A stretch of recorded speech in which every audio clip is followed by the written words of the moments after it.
let me introduce you, Ben. Thank you for attending and coming to our meeting. The information I have is journalist editor of the Geopolitical Economy Report, which is very mean because I think he's much more than that. If anybody wants to have journalism of the best quality, journalism which is informative, rigorous, and based on serious research, particularly with a geopolitical mind, when you get the details, that is Ben.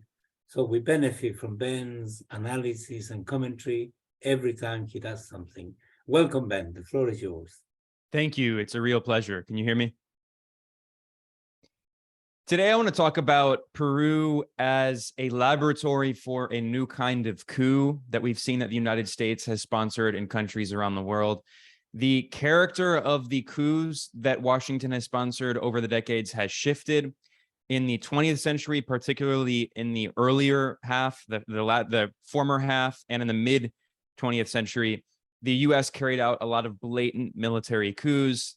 The more famous examples being, for instance, against Mossadegh in 1953, in Iran, against Jacobo Arbenz in Guatemala in 1954, and then one of the most infamous, of course, being the 1973 CIA coup against Salvador Allende in Chile, in which the military dictator Augusto Pinochet physically overthrew the government, bombed the presidential palace, and Allende was killed in the process. Now, in the past 50 years, 40, I would say, really, especially the past 30 years, but really since the 1980s, the United States has tried to develop new forms of coups. Obviously, the previous coups that Washington had supported were very blatant and did reputational damage to the image of the U.S. empire around the world. So especially in the 1980s, with the creation of institutions like the National Endowment for Democracy, which is a CIA cutout, and other U.S. government organizations like the U.S. Agency for International Development, USAID, the United States has perfected the art of color revolutions, and we saw many of those in former members of the Soviet Union after the overthrow of the Soviet Union in 1991. And in fact, many of these organizations were involved in the overthrow of the Soviet Union. This was acknowledged in the Washington Post in an article that discusses what they call the spyless coups, which, I mean, they still have spies. They just maybe, instead of working directly for the CIA, they work for NGOs and cutouts funded by the US. So we've seen a shift in the character of US coups. And the coup against Pedro Castillo in Peru in December of 2022, I think, is a good example of this new character of these coups that is not directly in the same way that Pinochet overthrew Allende. It cannot directly be called a military coup, but it absolutely was a coup. I mean, first of all, we should keep in mind that the so-called ambassador of the United States in Peru, Lisa Kenna, is a CIA veteran. And there's a joke that has been said for many years. There's no such thing as a former CIA agent. Lisa Kenna, the U.S. ambassador in Peru, admitted when she submitted her bio to the State Department, to the Congress in the United States, when she was being considered as a candidate, when Donald Trump appointed her, nominated her to be U.S. ambassador to Peru, she had to get congressional approval. And in the official biography that she gave, her State Department biography that she gave to Congress, she acknowledged that, at least officially, she worked for the CIA for 9 years and then worked in the State Department. And she worked in countries like Iraq and Afghanistan, of course, that were under military occupation. So we know that the CIA and the State Department have a revolving door. Mike Pompeo, who was Donald Trump's Secretary of State, previously was director of the CIA. Just, I mean, getting rid of any pretense of independence between those institutions. And we know that one day before the coup against Pedro Castillo, which I'll discuss in a second, Lisa Kenna, the CIA agent turned U.S. ambassador, met with the defense minister of Peru and said very clearly, the defense minister said very clearly on the day of the coup against Castillo, he told the military to disobey the elected president's orders. Now, there's been a lot of misinformation about this, essentially arguing that Pedro Castillo is the one who tried to launch a coup, not mentioning that Article 134 of the Peruvian Constitution, I'm going to read it here, says, the president of the republic is authorized to dissolve the Congress if it has censured or denied its confidence to two councils of ministers. The Council of Minister in Peru is the official name for the cabinet. That's the cabinet of ministers. And this dissolution decree contains the call for elections for a new Congress. Now, this is exactly what Pedro Castillo did to the letter of the law. When he tried to dissolve the Congress in December, he immediately said that they were going to have new elections for a Congress and they were going to have a constituent assembly.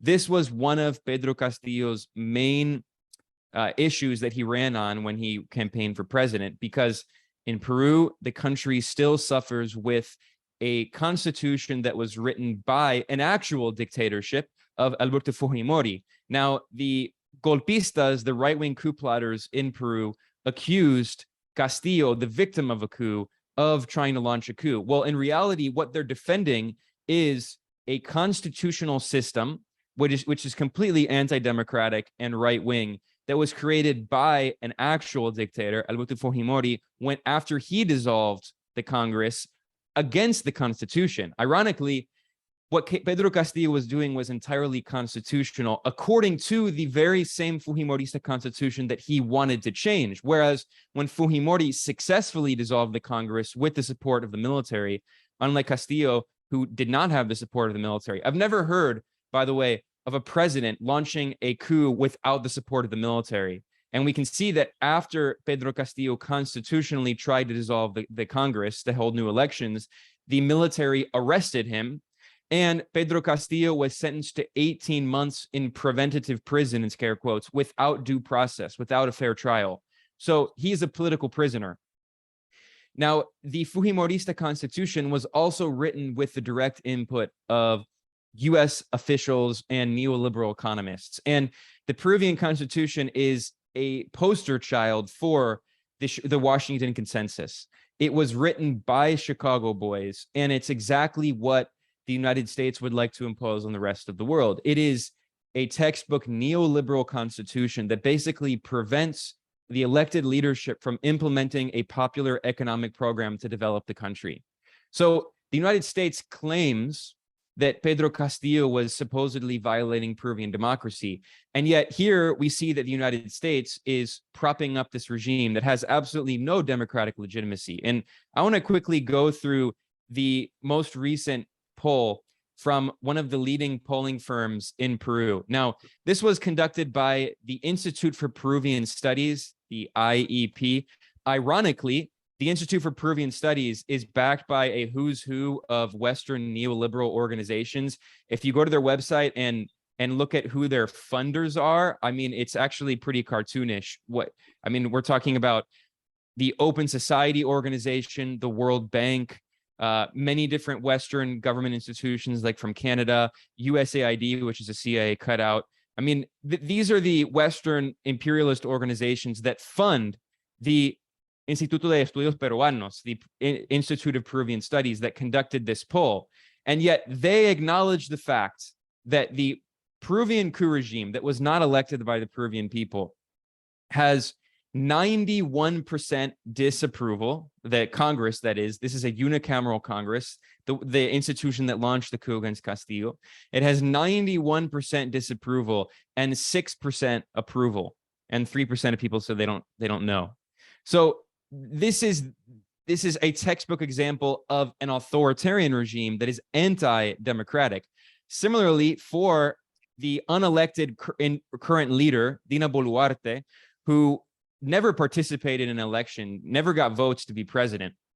Yes, she was vice president under Castillo, but a year before the coup, she left the left-wing Peru Libre party of Pedro Castillo, and she said that she never believed in the party's ideology. So she has always been a right-wing Trojan horse, and she has 78% disapproval and 15% approval, according to the study. Again, this is by an organization that was antagonistic to Pedro Castillo. The IAP represents the Peruvian bourgeoisie. I mean, they're not the voice of the Peruvian working class, and they acknowledge that this regime is completely illegitimate and undemocratic. Now, what's also interesting is if you look at the division of rural versus urban areas in Peru, you find that there is a little more support for Boluarte, the unelected president, in urban areas, especially in the Lima metropolitan area. But even then, we're talking about fewer than 1/5 of Peruvians who live in the Lima metropolitan area.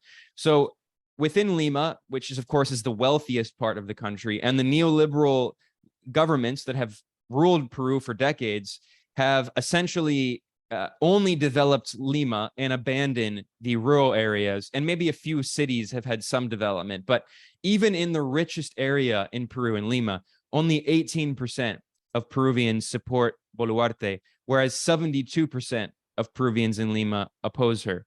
In other urban areas and other major cities, just 14% of Peruvians support Boluarte and 80% oppose her. And in rural areas, the rural areas have been the base of the resistance, of the mass protests against this coup regime.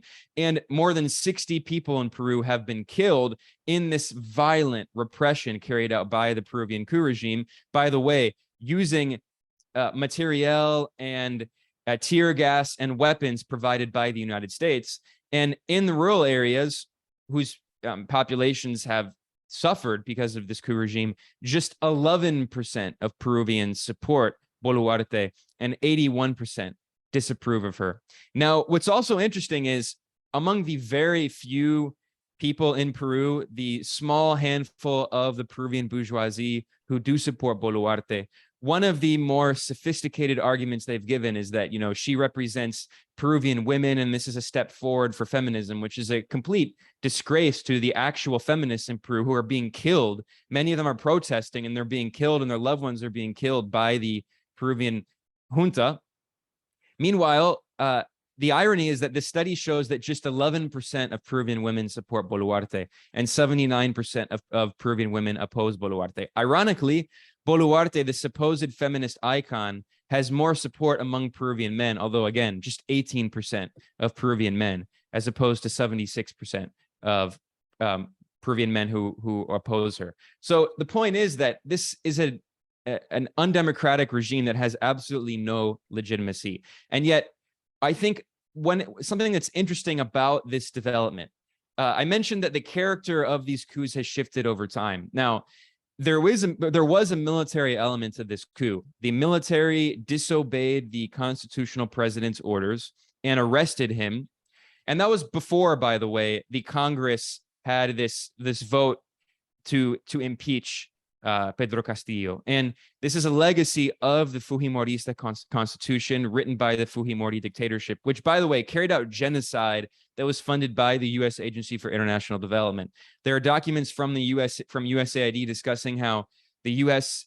under the Clinton administration gave millions of dollars to fund Peru's so-called family planning program, and they boasted, and actually, to its shame, there was a United Nations conference that was organized on family planning around the world. And to its shame, they boasted of the Fujimori regime's family planning plan, which actually involved the sterilization of around 300,000 Peruvians, the vast majority women of indigenous descent. And many of them were sterilized against their will. They did not know they were going to be sterilized. Anyway, the point is that the Fujimori regime in the constitution, it turned the Congress into a unicameral system. And according to this system, if the Peruvian Congress can get a 2/3 majority vote, they can overthrow the elected president if they deem them to be morally incapable, physically or morally incapable. Clearly, that's a term that's very ambiguous. It can mean anything. So what this means is that according to the Fujimorista constitution, all the Congress has to do is get a majority vote and they can overthrow the elected president. Now, what's interesting about that is, yes, Peru has had 6 presidents in the past 5 years, which is a testament to the undemocratic nature of this ridiculous system. However, Castillo survived 2 other congressional coup attempts compared to other leaders who had not done so. When he tried the day he was dissolving Congress constitutionally to hold new elections, it was the third congressional coup attempt against him. Now, what's also an important detail about this is that I mentioned that this is kind of a new character, a new kind of strategy in these coups. I would say that one of the more similar coups that we've seen backed by the United States would in fact be a coup that happened in April of 2022 against Pakistan's democratically elected Prime Minister Imran Khan, in which we have photographic evidence showing the US ambassador in Pakistan meeting with members of the parliament, clearly whipping votes to get enough votes to overthrow Imran Khan through basically the same process of a kind of parliamentary coup. And Imran Khan himself has said that he had evidence that the US embassy was working behind the scenes to whip votes, conspiring with the parliament to overthrow him. And there are public statements made by the Assistant Secretary of State for South Asia, Donald Liu, who also said that the United States was very angry with Imran Khan, particularly because, one, he did not tolerate the US to have military bases, and particularly drone bases. Two, because he had rapprochement with Russia, and actually Imran Khan was in Moscow on the day that Putin initiated special military operation. He didn't know that was going to happen, but he refused to condemn Russia.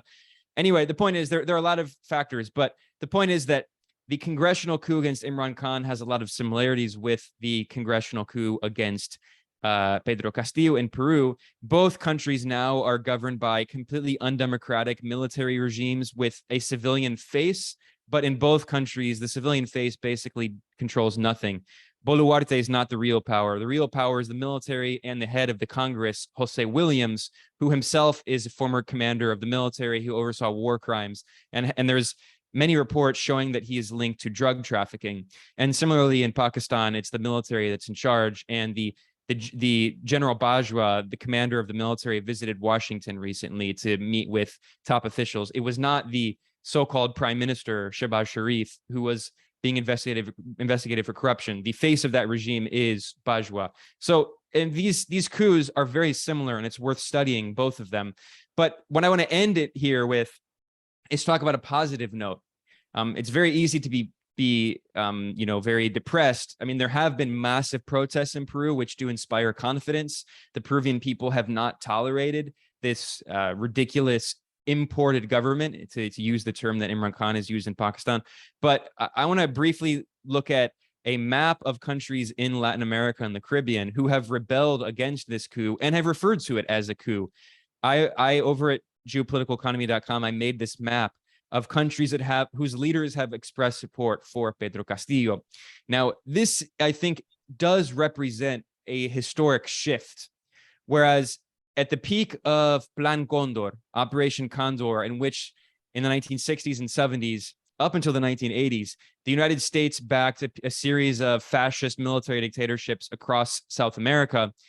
At the peak of Plan Condor, the left was marginalized and exiled and murdered and imprisoned across these countries. But now what we see is the majority of countries in Latin America and the Caribbean have left-wing governments, and they have actually publicly spoken out against this coup.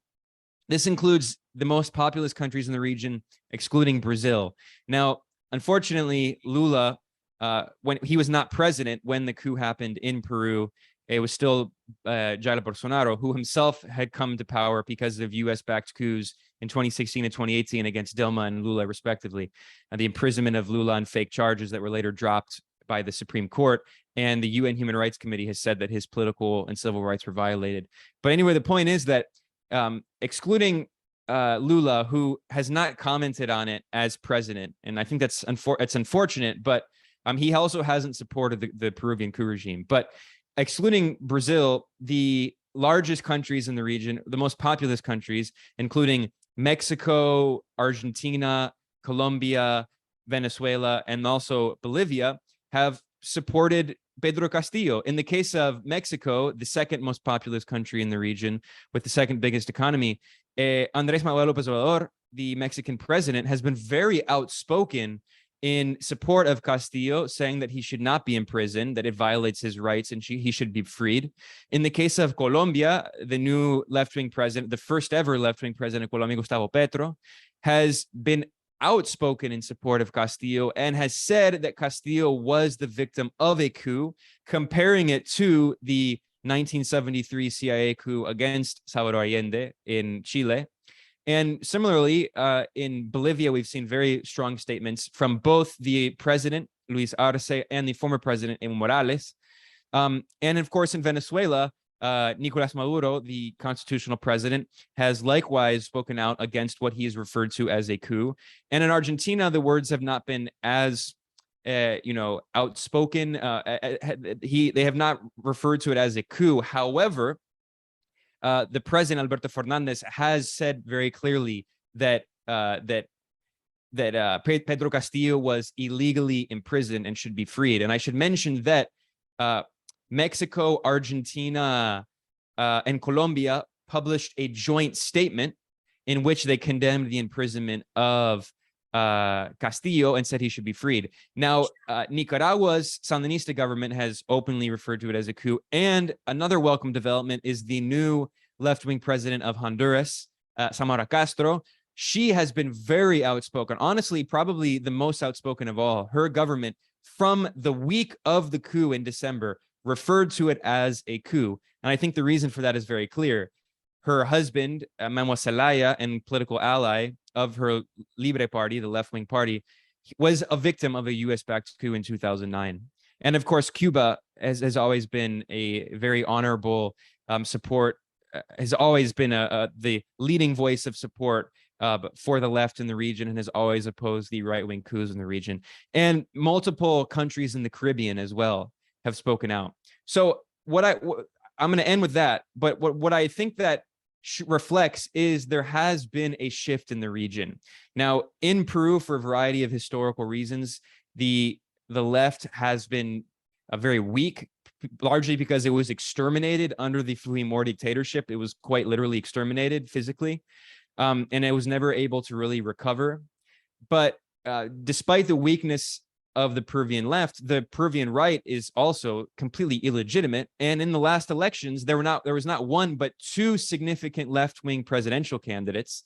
So if there were to be a legitimate election in Peru, it's very possible that the left could win again, which is a reflection of the fact that the left across Latin America is on the rise, and imperialism is in fundamental crisis around the world. And the US empire is now resorting to, I mean, the US is one of the only countries in the Americas that supports this completely illegitimate regime in Peru. It's the US and Canada and Guatemala, the right-wing corrupt regime in Guatemala, and Chile, who is another victory of US imperialism via an attempt to divide the left. And you have the NGO, the NGO neoliberal left in Chile. But excluding them, I mean, I cannot think of an example in recent Latin American history in which there has been such widespread opposition to what was clearly a coup. So that is reason for optimism. I'm Michael Hudson. I'm appearing here for the International Manifesto Group. If you like this video and ones like it, please subscribe. For more information, go to the address on the screen.